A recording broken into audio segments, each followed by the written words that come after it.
what's your question? When did you first fire someone? Yeah. There's like different kinds of firing people. There's the laying off people, like you're working at a big company and you're handed a list of people to fire, and that's totally pussy, right? You're basically like, all right, and like there's a team of people behind you, and they do this whole process, and you go in there and you sit down there, and you read the script. It's like the thing from Up in the Air, and that's just boring. It really, you're not really taking any responsibility for it.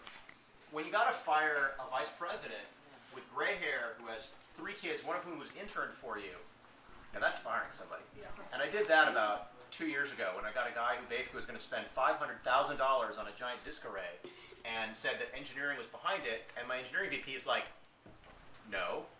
And the guy had, and the other thing is the guy didn't buy it. Like, I told him he could buy it, and he didn't buy it. I was like, haha, you're an idiot. And so we basically had this big meeting where it turns out that he didn't really get buy-in from anybody. He was going to send, that was like 20% of what we had in the bank at the time, or some large percent of what we had in the bank at the time.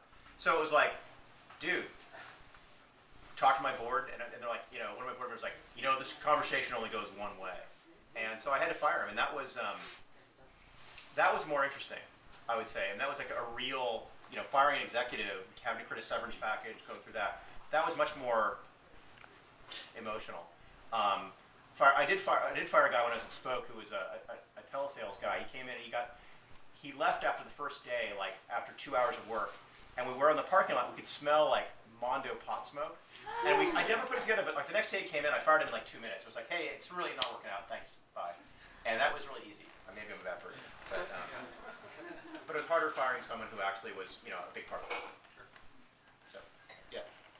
Chris, what's your biggest don't? Well, I'll cheat and say, don't work with people who suck.